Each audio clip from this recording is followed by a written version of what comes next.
Орон өдрийн үзэгчтэй эдийн засгийн мэдээллийн хөтөлбөр танд хүрч байна. Хятадын эдийн засгийн хямрал Монгол Улсын эдийн засагт ихээхэн хүндээр тулах төлөвтэй байна. Учир нь Хятадын эдийн засаг хямрснаар манай улсаас тус улсад экспортлдог нөөцний хэмжээ 70%-аар буурснаас гадна төмрийн хөдрийн экспорт хүнд байдалд ороод байна.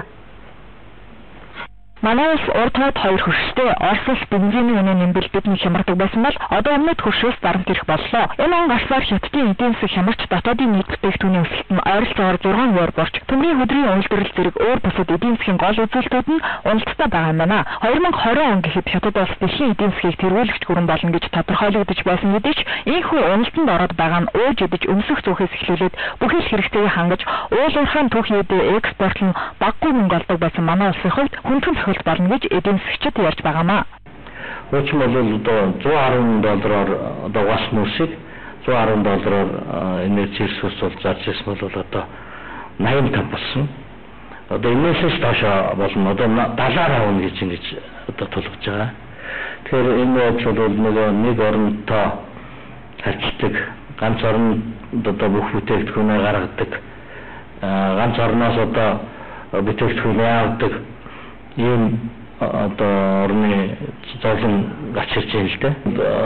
Энэ жил одоо Монгол улсын эдийн засгийг одоо өнөх цохиун тулд төр засгаас тийм одоо төр засгийн байгууллагуудаа тэр дундаа эдийн засгийн салбартаа нь бол нэлээд ойртож нэгтарч ажиллах хэрэгтэй. Юм зохион байгуулах хэрэгтэй. Ингээд зүгээр дуугаа одоо суугаад хараад яаж унах нь бол одоо ингээд байшин дээрээс хүн өсөх гэж яхад одоо түүнийг хараа зогсохгүй доор нь арга хэмжээ авдаг л дээ. Тэрнтэй адилхан бид нар арга хэмжээ авах хэрэгтэй. Тэгээд энэ дээр бол төр засгийн зүгээс бол бас тодорхой төрөвтэй юм зохион байгуулмаар байна. Яг энэ хэмжээгээ үед бол одоо төр засгийн зүгээс татварын байгууллагын зүгээс одоо янз бүрийн одоо нөхцөл өөрчлөлтийг бол хийх хэрэгтэй. Зөвхөн төсвийн орлого бүрдүүлэхийн төлөө улаан татвар нэмэх тухай асуудал ийм үед л огт ярьж болохгүй. За манай улсын экспортын орлогын 45%-ийг нүүрс эзэлдэг байсан юм, харин Хятадын талаас нүүрсний үнийг өмнөхөөс улам хямд үнээр авах сонирхолтой байгаа. Энэ үед нүүрсний экспортын татварыг улам нэмбэл энэ салбар бүрч хүнд байдалд орох нь гарцаагүй. Иймээс төр засгийн зүгээс Хятадын удирдлагуудаа харилцан тохиролцож энэхүү нөхцөл байдлыг нааштайгаар шийдвэрлэхэд нөлөөлөх хэрэгтэй гэж мэргэжлийн хүмүүс үзэж байгаамаа. Тэгэхээр Хятадын эдийн засгаас бол манай улсын эдийн засаг маш хамааралтай. Одоо нийт импортын 7 сарын байдлаар 94%, экспорт 94% бол Хятад руу орсон гэж.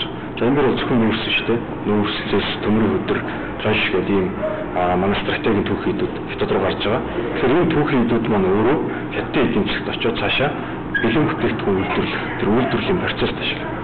Гэтэл одоо хамгийн сүүлийн одоо ийм эдийн засгийн байдлаар бол Хятадын үйлдвэрлэл буурч эхэлж байна гэдэг ийм анхаарал татах мэдээлэл гарч эхэлж байгаа. За дээрээс нь Хятадын агуулгууд бол ерөөсөө зарагдаагүй бараа бүтээгдэхүүнээр дүүрч байгаа. Энэ бараа бүтээгдэхүүн маань өөрөө ихэд манай түүхийд дээр үнэлж хийгдсэн бүтээгдэхүүн гэж байгаа. Тэгэхээр тэр үүднээс Хятадын эдийн засаг бол одоо бас нэлээд өрсөлдөлтөй байдалд орж байгаа нөхцөл манай эдийн засаг ирээдүйд бас нэлээд өөрөөр хэлбэл сар ийм төлөвтэй харагдаж байна. Тэгэхээр 8 оны олон улсын эдийн засгийн хямрал, Монголын эдийн засгийн хямрал, за хэрвээ 2012 он дахиад хямрал энэ хоёрын хооронд бол том ялгаа байна. Ямар ялгаа вэ гэхээр 8 онд бол Америк эдийн засаг хэрэг хямарсан. За Европ бол араас нь багсан байгаа. Хятадын эдийн засаг бол өсөлттэй хэвээрэл байсан. Энэ 2012 онд Хятадын эдийн засаг хэрвээ хямрах юм бол манай хөршөөс эхэлж хямрал эхлэх юм бол энэ бол одоо маш өөр төр зургийг бий болох болно. Өөрөөр хэлбэл одоо тухайн 8-9 оны эдийн засгийн одоо Монгол улс эдийн засгийн тодорхой хэмжээгээр хямраад өнгөрсөн. Энэ бол Хятадын эдийн засаг сайн байсан учраас манай эдийн засаг харьцангуй гайгүй өнгөрсөн.